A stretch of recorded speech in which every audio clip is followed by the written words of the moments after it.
cardiopatías. Estuvimos hablando de las endocarditis, ¿no? La valvulopatía. Entonces, ahora nos toca hablar de la cardiopatía reumática. Entonces, la causante de todo esto es la fiebre reumática, ¿no? Una enfermedad inflamatoria multisistémica que se puede desarrollar después de una infección bacteriana por estreptococos del grupo A. Una infección como de la garganta, ¿no? Una faringitis, una escarlatina, que es a nivel de piel y mucosa, que puede involucrar al corazón, articulaciones, la piel y el cerebro inclusive. Es bastante multisistémica, por eso dice que es. A consecuencia de la fiebre reumática que afecta a niños entre los 5 y 15 años, ¿no? Luego de una infección estreptocócica, ¿no? Entonces, ¿cuál es la patogenia de la afectación cardíaca a causa, ¿no? de un proceso estreptocócico? Se debe a la formación de autoanticuerpos antiestreptocócicos, las proteínas M, que reaccionan en forma cruzada con el tejido cardíaco. ¿Ya? Entonces, aquí habla de una pancarditis, significa que puede afectar tanto al endocardio, miocardio y pericardio. En la fiebre reumática aguda se puede encontrar inflamación difusa, ¿sí? Y unas estructuras microscópicas que se denominan los cuerpos de Asher, que son características de la fiebre reumática, ¿no? En cualquiera de las tres capas del corazón, endo, mio y pericardio, ¿no? Como resultado, entonces vamos a tener una pancarditis, pericarditis, miocarditis o endocarditis. La curación se asocia con mayor frecuencia a una fibrosis de la válvula mitral. Sobre todo esa válvula es la que se afecta ya en la etapa crónica y luego en la curación. Ya, acá en este esquemita más o menos nos da una idea de cómo se realiza la evolución de este problema, ¿no? Aquí, por ejemplo, tenemos un problema de faringio, ¿no es cierto? Una faringitis estreptocócica. Bueno, aquí dijimos que los estreptococos son del grupo A, ¿no? Entonces, esto despierta una reacción inflamatoria y obviamente inmunitaria, ¿no? Los linfocitos T, ¿ya? Son los primeros en detectar a estos microorganismos, ¿sí? Se activan, ¿no? Por antígenos estreptocócicos, ¿sí? Se activan estos linfocitos T. Son los CD4 positivos. Obviamente, después de la expansión clonal de los linfocitos, estos van a sensibilizar a los linfocitos D, activándolos, convirtiéndolos en células plasmáticas, y estos activamente van a producir anticuerpos antiestreptocócicos, ¿verdad? Ahí estamos viendo. Bueno, ahora, ¿qué es lo que pasa? Que el tejido cardíaco tiene receptores para estas células del sistema inmunitario, tanto para los linfocitos T como para los anticuerpos, miren. ¿Ya? Entonces, es por esta razón que nuestro cuerpo ataca, o sea, nuestro sistema inmunitario ataca las estructuras. En este caso estamos hablando del corazón, ¿no es cierto? A las células del miocardio y a estructuras del endocardio también, ¿verdad? Porque tienen receptores. Esta es la reacción cruzada. Normalmente nuestro sistema inmunitario debía atacar a los estreptococos, pero resulta que estructuras propias como las células cardíacas, en este caso, tienen también receptores similares a los del estreptococo. Entonces, parece una equivocación del sistema inmunitario que va a atacar nuestras propias estructuras. Entonces, a esto se llama una reacción cruzada, ¿entienden? ¿Ya? Entonces, ahí se produce el problema, ¿no es cierto? ¿Qué es lo que continúa luego? Tenemos una fase aguda, ¿no es cierto? Donde miocarditis, valvulitis. Con la pericarditis todavía no, es en última instancia, ¿no? Entonces, si la exposición sí se mantiene, Entonces vamos a pasar a la fase crónica, ¿no? A la cardiopatía reumática crónica, donde acá se afectan principalmente las válvulas, ¿no? Las válvulas, todas las válvulas, exceptuando las pulmonares que son menos afectadas. Miren, no me han dicho que no hay puntero, por favor, siempre avísenme, exceptuando las de la pulmonar, ¿verdad? Pero aquí entonces también van a quedar afectadas las demás estructuras, ¿no es cierto? Como el músculo, el miocardio, y por qué no el pericardio, ¿no es cierto? Produciéndose el proceso inflamatorio. Acá, por ejemplo, en una endocarditis aguda, ¿ya? ¿Qué es lo que vamos a ver? Sobre todo, aquí estamos viendo las válvulas, la válvula izquierda, ¿no es cierto? La mitral, no la anterior, claro, la mitral. Entonces, acá vamos a ver zonas de necrosis, ¿bien? Necrosis fibrinoide, ¿ya? A nivel de las cuerdas, ¿por qué no? Y también en la cúspide, ¿no? En las válvulas mismas, ¿no? Bueno, es posible que aparezcan vegetaciones pequeñas, verruguitas, miren, acá. Son pequeñas verruguitas de entre 1 a 5 milímetros, ¿ya? Que, bueno, potencialmente pueden producir algún tipo de trombo, ¿no? Pero potencialmente no siempre es esta regla, ¿no? Vamos, aquí está este nódulo o cuerpo de Ashland, aquí está. Estamos viendo acá en pleno miocardio, miren, es una estructura de aspecto granulomatoso, ¿sí? Que se llama el nódulo o cuerpo de Ashland, ¿sí? Aquí vamos a encontrar una serie de macrófagos con unas características muy especiales. Aquí estamos viendo, miren, ahí están, estas células bastante grandes, estos macrófagos, bastante grandes, ya que eso se las ha llamado las células de Aniscoff, así se llaman, estos macrófagos grandes que están en el nódulo de Ashland. Parece que son medio raros, les han puesto su apellido a todo eso. Bueno, ¿y qué pasa con estas células de Aniscoff? Que presentan unos núcleos bastante particulares, ¿no es cierto? Hay algunos así alargados, otros que son medio curvilíneos. Vamos a ver acá, por ejemplo, miren a mayor aumento, ¿sí? Vamos a ver ¿sí? que su cromatina se dispone así longitudinalmente, gruesa, ¿no? Entonces, a estos tipos de células se las ha llamado las células en oruga. Y aparecen gusanos, miren, las células en oruga, que es característico, ¿no? De estas células de Aniscoff, de los nódulos o cuerpos de Ashland. Bueno, ¿qué otros detalles más vamos a ver? Aquí está la válvula, ¿no? Aquí está la válvula, está abierta acá. Pero vamos a ver estas plaquitas medio irregulares, son engrosamientos subendocárdicos, ¿no? Irregulares. A esto se denominan las placas de McCallum. Estamos viendo acá por encima de la válvula, o sea, esta es la aurícula izquierda. La aurícula izquierda. Bueno, en la fase crónica, ya más o menos en la curación, digamos acá, vamos a ver que sobre todo la mitral presenta un estrechamiento bastante también especial, característico, ¿no es cierto? Aquí estamos viendo la válvula, miren, esta válvula que tiene una estenosis longitudinal, que algunos autores han homologado a la boca de un pez, Aquí vamos a ver, miren, ahí está clarito acá, inclusive está sonriendo, parece. ¿No? Entonces, esta es la válvula, la fibrosis, ¿sí?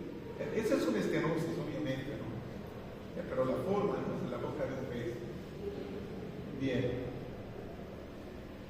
Entre las características clínicas de la fiebre reumática, hay una serie de manifestaciones principales, ¿no? Como la poliartritis migratoria de grandes articulaciones. Primero duele uno, después otra, y así. Va cambiando, va migrando, ¿no es cierto? La pancarditis que hemos visto, ¿no? Que hay un compromiso del miocardio, pericardio y endocardio, ¿sí? Aparecen nódulos subcutáneos debajo de la piel, normalmente en las superficies extensoras de las extremidades, unos nodulitos. Obviamente, puede ser cualquier cosa, pero es necesario analizarlo, sobre todo si tiene antecedentes de esta fiebre reumática, ¿no? El eritema marginado es otra lesión cutánea, ¿no? Un exantema cutáneo, dice aquí, anular se llama, anular, eritema marginado de Ehrlich se llamaba. Ya a nivel del sistema nervioso puede producirse esta corea de Sideham o de Sideham, trastorno neurológico con movimientos involuntarios rápidos, ¿no? Bueno, entonces serían las características clínicas de la fiebre reumática. Y entre las complicaciones está la hipertrofia de aurícula izquierda, congestión pulmonar crónica, obviamente, por problemas del corazón izquierdo, ¿no? Hipertrofia del ventrículo derecho, que puede llegar a una insuficiencia cardíaca congestiva. Hay un mayor riesgo, sobre todo la valvulopatía, de que pueda presentar o complicarse, ¿no? Por eso son complicaciones, con una infección, ¿no? Y presentar una endocarditis infecciosa. Y también puede haber problemas a nivel del sistema de conducción, y esto se expresa con fibrilación auricular, ¿no? La fibrilación. Bien. Entonces vamos a ver otro tipo de endocarditis, ¿no? Que es la endocarditis infecciosa, o también se llama endocarditis bacteriana, ¿no? Causada por microorganismos, ¿no?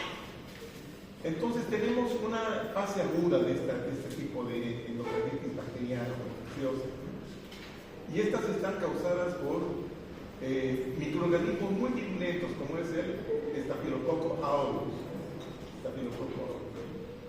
Son digamos, vegetaciones un poco más grandes, ¿ya? Que pueden producir trombosis o bien producir émbolos, ¿no? Émbolos sépticos, así es. Entonces, ese tejido inflamatorio es bastante friable y se desprende con mucha facilidad, ¿no? Predisponiendo al embolismo séptico, ¿no? En la fase subaguda, ¿ya? Esta está afectada por microorganismos menos virulentos, como en este caso el Staphylococcus virida. ¿Ya? Entonces las vegetaciones acá son más pequeñas. Bueno, aquí estamos viendo, ¿sí? La subaguda y la aguda en este caso, ¿no? Entonces, perdón, no es Staphylococcus, es Streptococcus. Es el Streptococcus, no es Staphylococcus. Cámbienle, por favor, vean. Entonces vemos pequeñas vegetaciones, ¿no? Sobre todo en la mitral. Entonces, y les digo esto sobre todo en la mitral, porque a veces hay personas, hay pacientes que pueden tener antecedentes de una valvulopatía, ¿no?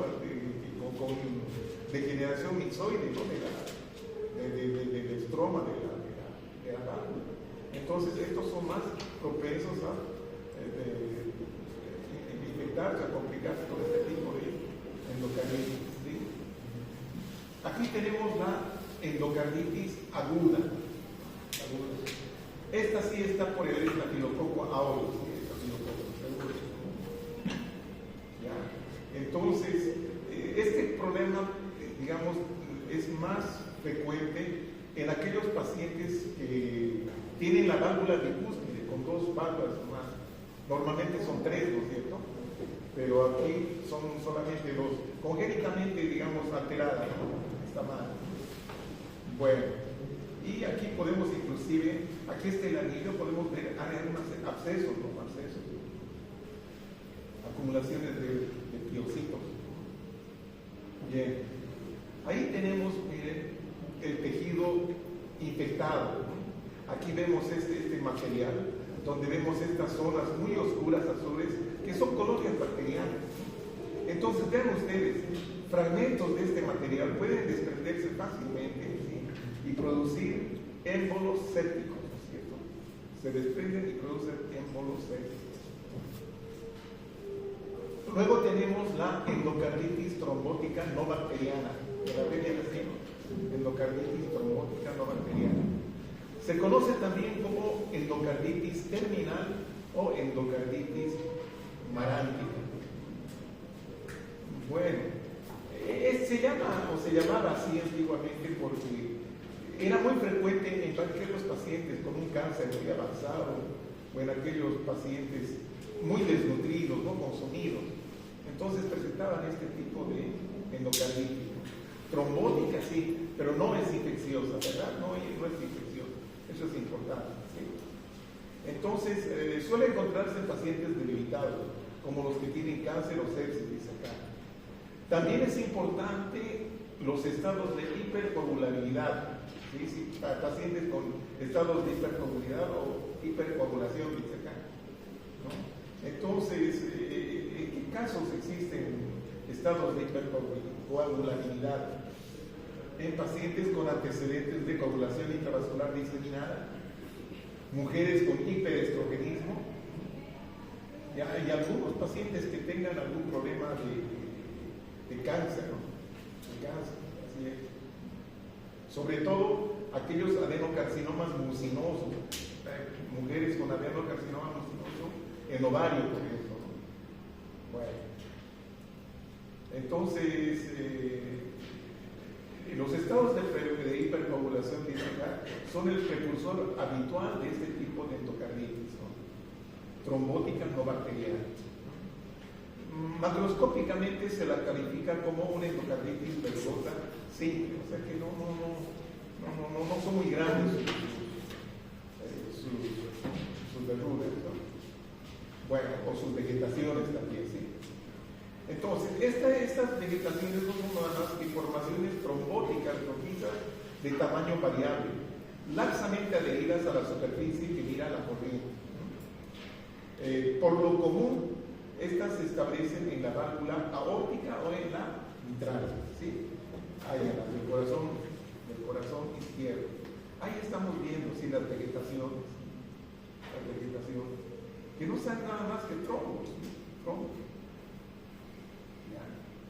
Y además son trombos estériles, porque no son infecciosos, no están contaminados con microorganismos, ¿sí?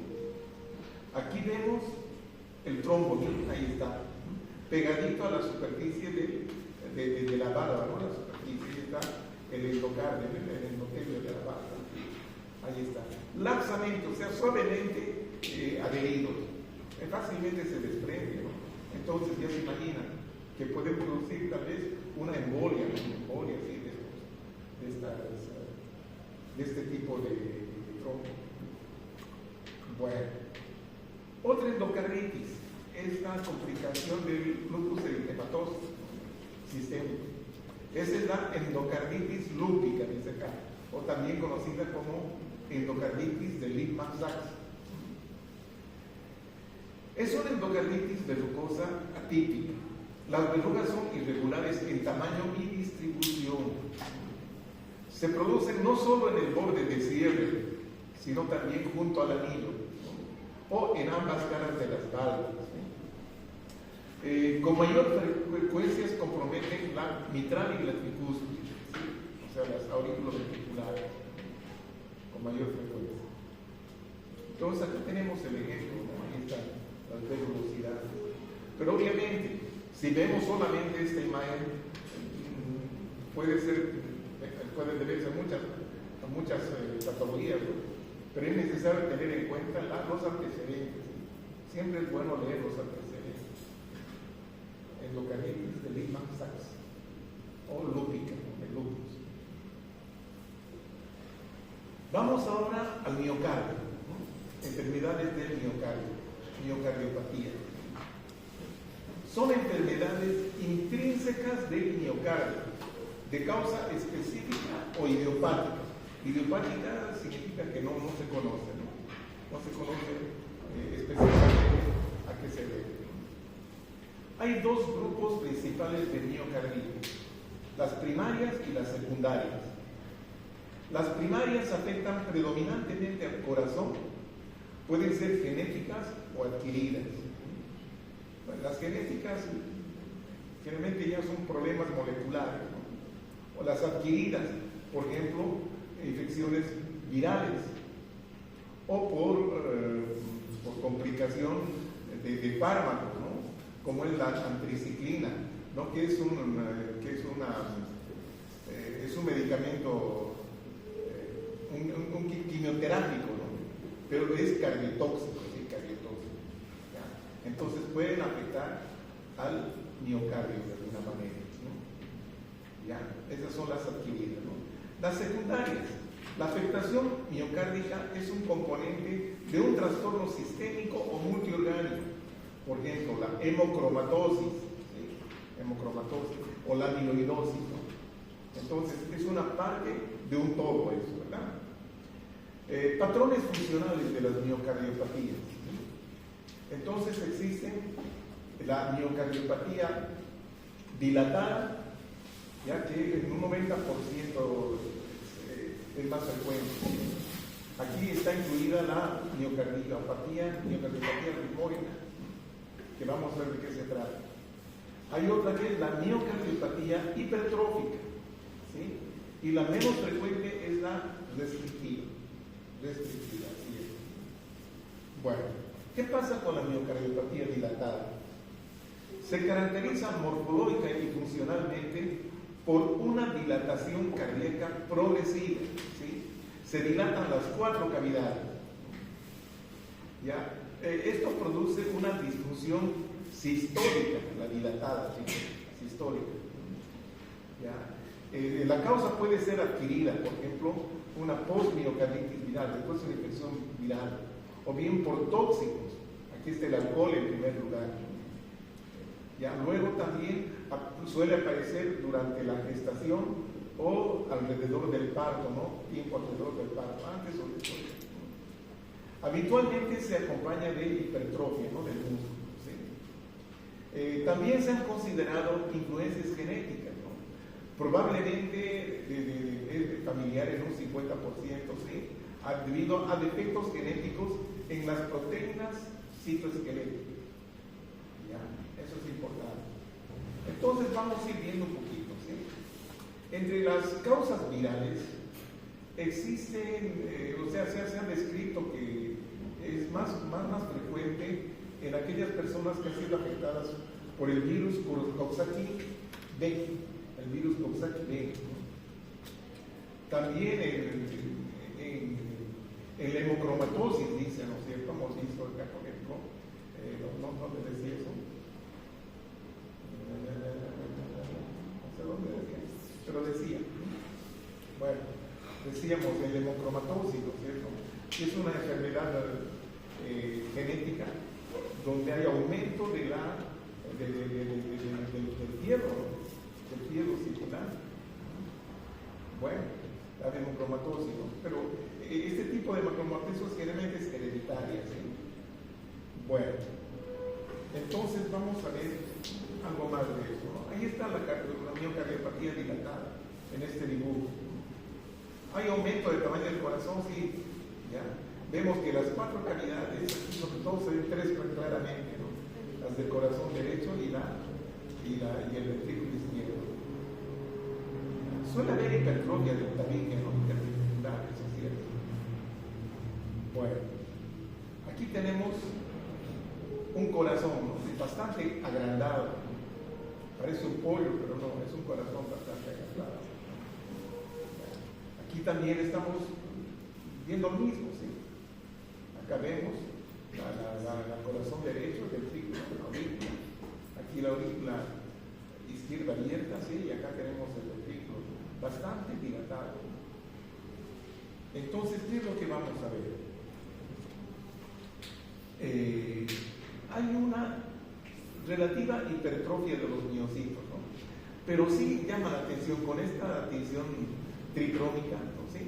Estamos viendo que hay una fibrosis intersticial, ¿no? Una fibrosis, miren, aumento de la matriz extracelular entre los miocitos cardíacos. Aquí, bueno, vemos nomás que hay una separación entre los miocitos, puede verse ahí. Comentábamos sobre la miocardiopatía arritmógena, ¿sí? Esto afecta principalmente al ventrículo derecho. Es un trastorno autosómico dominante, o sea que es genético, manifestado clásicamente con insuficiencia cardíaca derecha, ¿ya? Y trastornos del ritmo. Algún tipo de arritmia puede haber acá. que puede causar muerte súbita cardíaca. El grosor de la pared del ventrículo derecho está marcadamente disminuido, ya debido a la pérdida de miocardiocitos. Se acompaña de infiltración grasa masiva y fibrosis, ¿no? La fibrosis es bien importante, fibrosis focal. Bueno, entonces vamos a ver acá. Bueno, ¿sí? Ahí estamos viendo una dilatación del ventrículo derecho, dice acá. El izquierdo está relativamente normal, pero el derecho sí. Ahora, vemos en esta otra diapositiva la cantidad de grasa que ha aumentado. Esta también es la tricrómica, ¿sí? Este es el músculo. Estas tinciones tricrómicas se utilizan en histología para diferenciar el músculo del tejido conectivo, ya que con la hematoxilina y eosina los dos se tiñen de color rosado, y eso a veces no es muy, digamos, distintivo, ¿no? Entonces, con este método tricrómico podemos ver qué es tejido conectivo y qué es músculo, ¿no? Y aquí vemos, mira, el tejido conectivo y fibrosis marcada. Inclusive acá se está adelgazando donde indica la flecha, ¿no? ¿Ya? Entonces, esto no puede provocar, digamos, una rotura, ¿no? ¿Ya? Una rotura, porque es una zona bastante delgada. Bueno, pero aquí ya no hay músculo, solamente hay tejido fibroso. Bien. El otro tipo de cardiomiopatía es la hipertrófica, ¿sí? Trastorno genético frecuente, dice acá, es frecuente, ¿sí? Produce disfunción diastólica, de relajación, ¿no? La característica esencial es la hipertrofia masiva del miocardio, o sea, prácticamente todo el miocardio aumenta de espesor, ¿no? Se presenta sin ninguna razón fisiológica aparente, ¿ya? Bueno, entonces aquí está aparentemente determinada genéticamente, ¿no es cierto? La mayoría de los casos se deben a mutaciones autosómicas dominantes de genes que codifican a las proteínas del aparato contráctil, como ser la proteína C o la cadena pesada de la beta-miosina. También es interesante esto, ¿no? A nivel de las moléculas del aparato contráctil, mutaciones de ese nivel. Ya, es importante, ¿no? Bueno, estas son proteínas de la sarcomérica, ¿no? Del sarcómero. Bien. Aquí tenemos una comparación del corazón normal con la cardiomiopatía hipertrófica. Aquí vemos, ¿no? Sobre todo el ventrículo izquierdo y el tabique, que están bastante engrosados. Bastante engrosados. Lo mismo vemos acá, ¿no? El ventrículo izquierdo, ¿sí? Aquí está abierto, ¿no es cierto? Aquí estamos viendo el aumento, ¿no? El espesor o el grosor del músculo, ¿sí? Ya. Inclusive miren el tabique está más grueso que la pared. Bueno, eso es grave. Bueno, ¿qué es lo que está pasando? Acá estamos viendo la histología. La histología. Acá llama la atención la desorganización de las fibras, ¿no? Generalmente se ramifican, pero aquí están muy desorganizadas. Están hipertrofiadas, se nota también en la masa de los sarcosomas o el sarcoplasma. Es bastante importante. Y también llama la atención la separación. Ya probablemente se deba a fibrosis intersticial. Y seguro que hay una fibrosis intersticial que es importante en la cardiomiopatía hipertrófica. Y luego tenemos la menos frecuente, ¿no? La restrictiva, ¿no? Que da lugar a un miocardio rígido y no distensible, ¿ya? Con el resultado de disminución del llenado diastólico del ventrículo. O sea, dificulta el llenado diastólico. Cuando se debe llenar está disminuida la capacidad de llenado. La fibrosis endomiocárdica, hay fibrosis de endocardio y miocardio, ¿sí? Disminuye notablemente el volumen y la distensibilidad de las cavidades afectadas y de este modo causa el defecto funcional restrictivo. Ahí está el problema, chicos. Aquí lo dice todo. Puede deberse a enfermedades por depósito, como por ejemplo la amiloidosis cardíaca, y aquí también entra en juego la hemocromatosis. Puede haber aumento de la fibrosis intersticial, ¿sí? Esto puede deberse a la irradiación. Y luego las cicatrices endomiocárdicas por posibles infartos superficiales, ¿no? O subendocárdicos, ¿no? Puede dar lugar a necrosis y luego la formación de cicatrices en el endocardio. Bueno, ¿qué otra patología puede afectar al músculo? Las infecciones. Ahí tenemos las miocarditis. Las miocarditis son un grupo diverso de entidades patológicas en las que los microorganismos infecciosos o un proceso inflamatorio primario pueden causar lesión miocardio. Pueden presentarse por cualquier tipo de microorganismo, ¿no? Puede ser parásitos, y aquí un ejemplo bien típico es la enfermedad de Chagas, ¿sí? Pero también está la toxoplasmosis, triquinosis. También puede ser, infecciones virales, como los virus Coxsackie del tipo A y B, la influenza, chicos, el virus de la influenza, y otros enterovirus, ¿sí? Bueno, entonces acá te estamos un poquito reiterando, ¿no? Que otros microorganismos, sobre todo, acá ya los hemos mencionado, ¿no? Toxoplasma y la triquinosis. Bien. Entonces, puede ser también la enfermedad de Lyme, que es una espiroqueta borrelia. Tiene su nombrecito medio difícil, ahorita no me acuerdo, se llama Burgdorferi, pero algo así es. Pero tiene un nombrecito bastante raro. La difteria, ¿no? Que generalmente afecta a la orofaringe, el bacilo de Lodge, ¿no? De la difteria.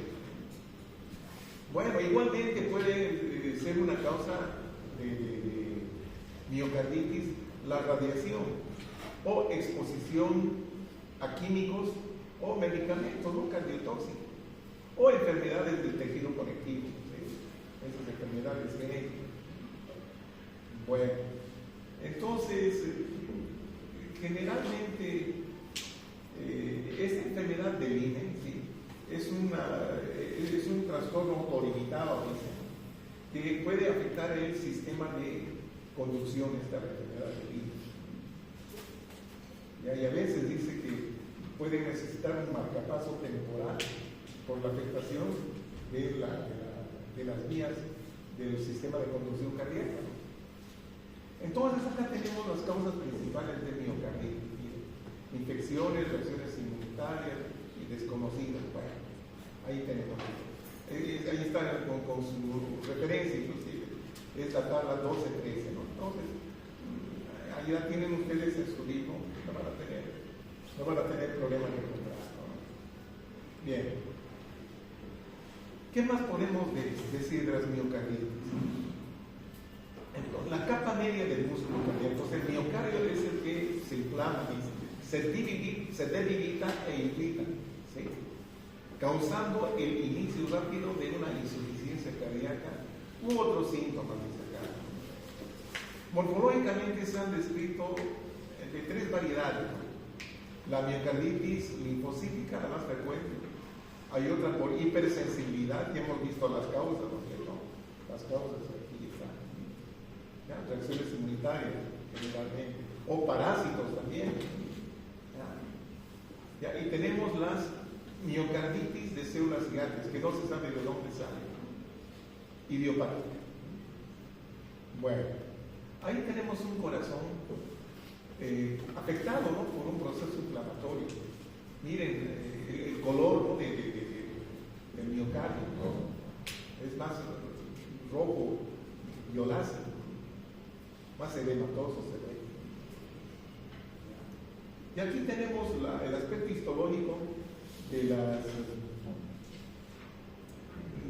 los patrones que hemos visto, ¿no?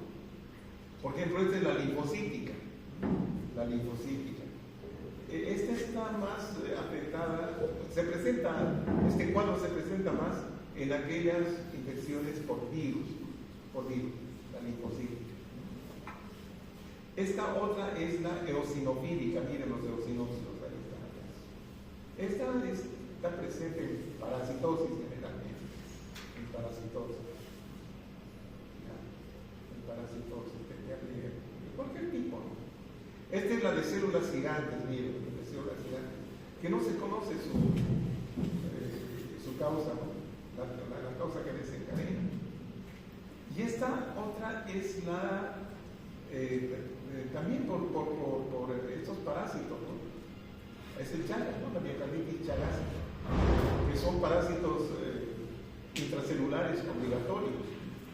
Ahí estamos viendo. Bueno, en todos estos cuadros se pueden ver células inflamatorias, ¿no? Como linfocitos, plasmocitos, macrófagos. Ya, pero en una se destaca más un tipo celular. Acá, por ejemplo, los linfocitos, acá los eosinófilos, acá vemos células gigantes, ¿no? Bueno, acá vemos un infiltrado mixto, pero el hallazgo, ¿no? de estas colonias, llamamos así, de parásitos intracelulares. Aquí, ¿qué estamos viendo? Estas son de células gigantes, miren, ahí están las células gigantes. Esta otra es la chagásica, miren, ahí está, los parásitos.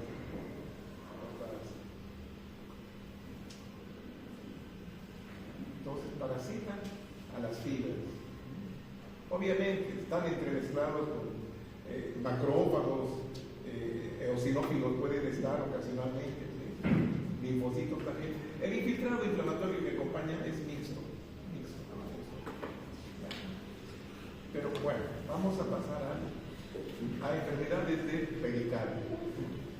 Por lo general son secundarias a otros procesos. Entonces, estos problemas del pericardio se expresan principalmente con derrames, acumulación de líquido en el espacio pericárdico, ¿no? Entonces, estos se clasifican por la calidad del contenido. Cuando se parece al suero, es así acuoso, es un derrame seroso, es el más frecuente. Se puede presentar en insuficiencia cardíaca progresiva, hipoproteinemia.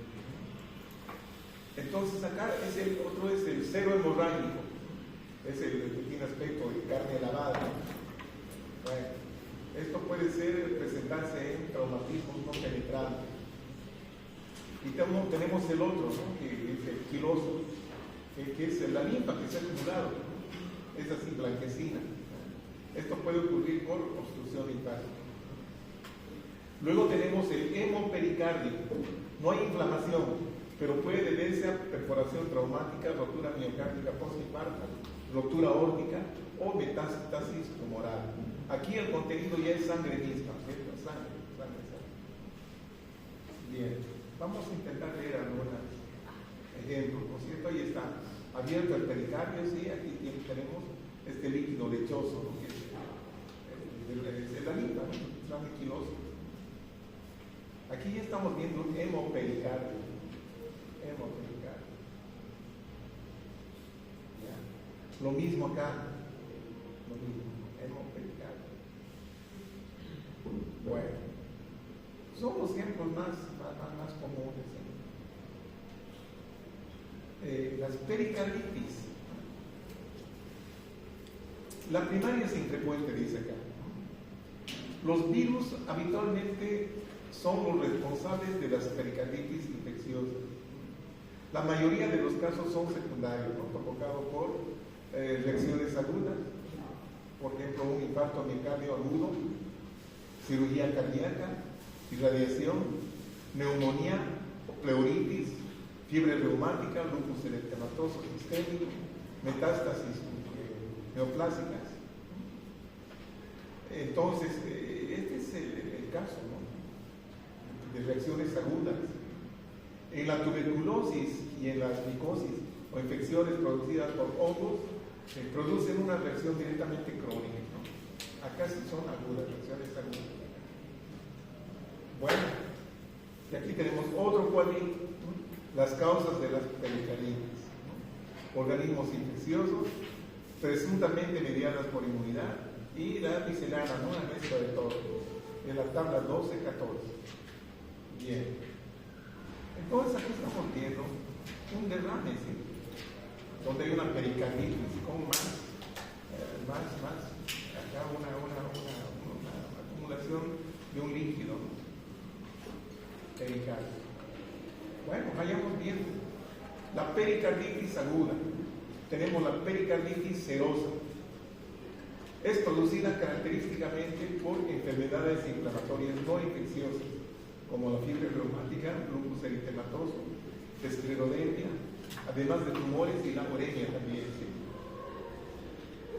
Y luego tenemos las causas infecciosas, dijimos los virus, ¿no?, hay muchas bacterias, ¿sí?, infarto de miocardio. Bueno, todo esto ya hemos comentado, ¿no es cierto? Causas infecciosas. Entonces, aquí tenemos los distintos tipos de exudado, ¿no?, o de derrame, ¿no?, que puede ser típicamente fibrinoso o serofibrinoso. Esto de los fibrinosos y serofibrinosos es de causa infecciosa, ¿no?, de causa infecciosa. Entonces, también el infarto miocardio, dijimos, cirugía y traumatismo. Las bacterias producen exudado fibrino purulento, sobre todo estas, los cocos piogénicos, ¿no?, piógenos, como son estreptococos, estafilococos. En la tuberculosis se puede observar zonas de necrosis de calcificación. Entonces también podemos aquí ver las pericarditis purulentas, con pus o supurativa, acá también se llama, ¿no? Obviamente, como comentamos acá arriba, provocada por microbios o microorganismos biógenos, ¿no?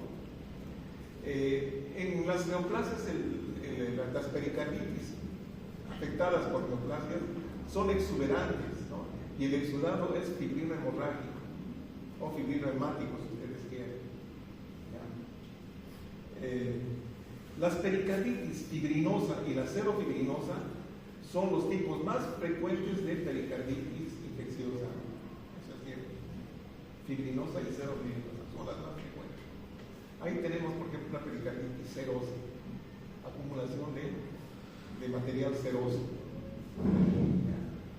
Aquí tenemos la pericarditis fibrinosa, por ese del pan con mantequilla, ¿no? Y aquí se puede ver mejor, miren, ahí está, desprendiendo el pericardio parietal de víscera. Tenemos este material denso que provoca estar como hilos, ¿no?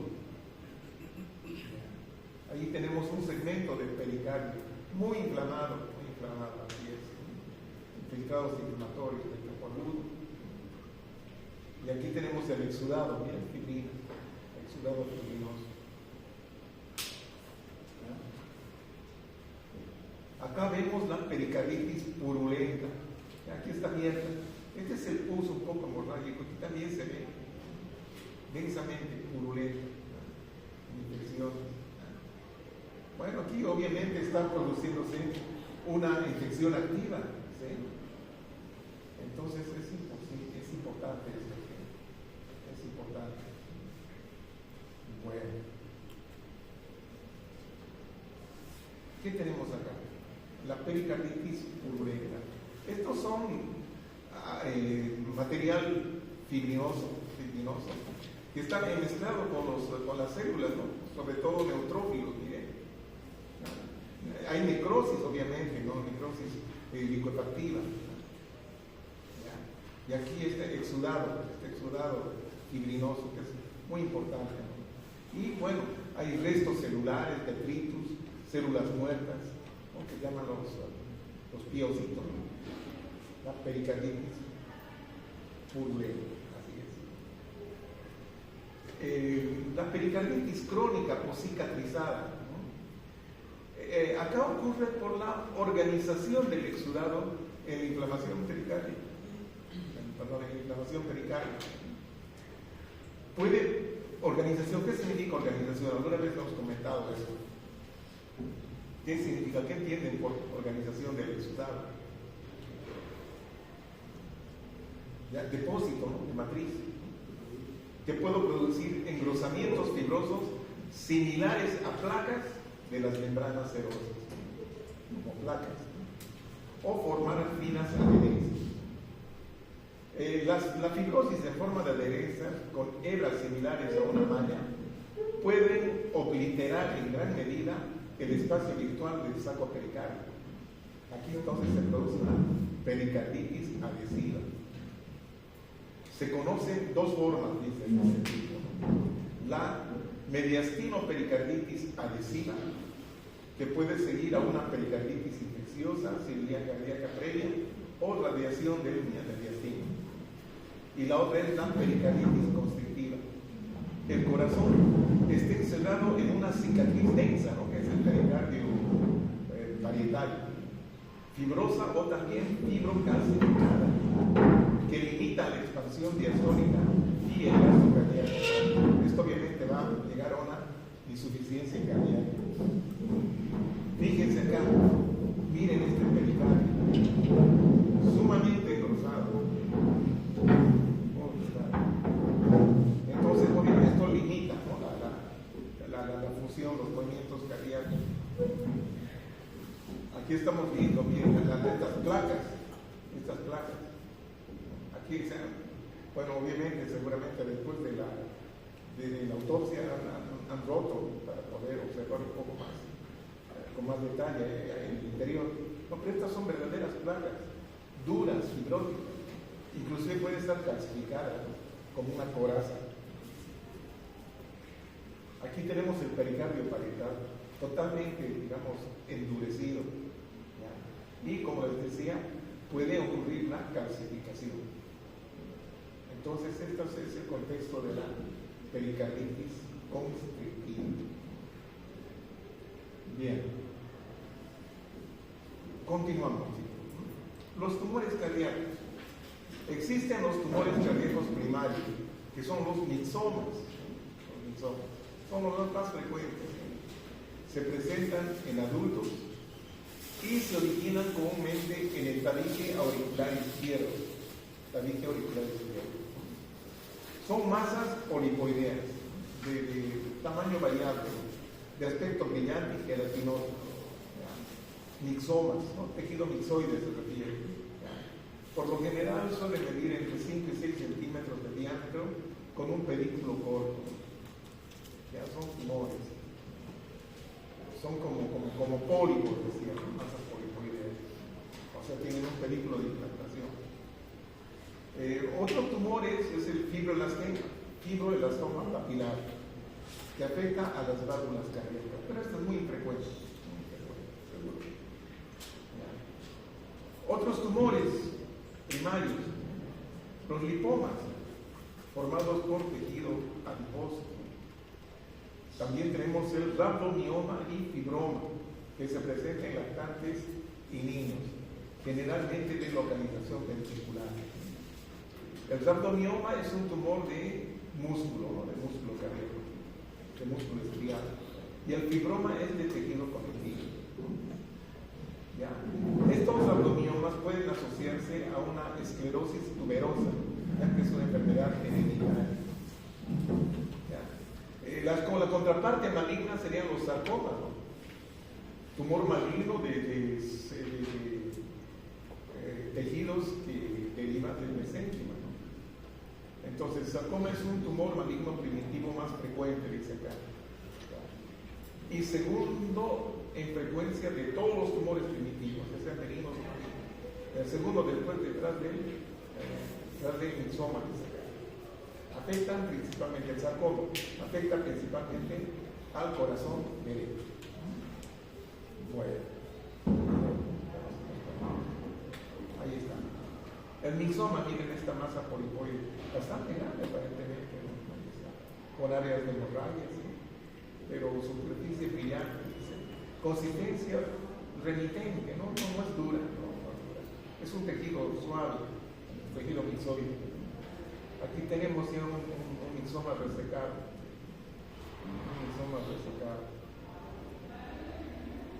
La histología, aquí tenemos, ¿no? dos vistas acá, poco aumento. Vemos que es un tejido laxo, ¿cierto? Con células estrelladas, hay vasitos, sí, ¿por qué no? Tejido mixoide. Mixoma, por eso ya me tocó. Ya. Este es el fibroelastoma papilar, ¿no? Parece una medusa, ¿no? Ya, entonces, estas proyecciones que se ven acá, aquí vemos en la microscopía, están cubiertas por endotelio. El fibroelastoma papilar, que se origina en las válvulas, ¿no es cierto?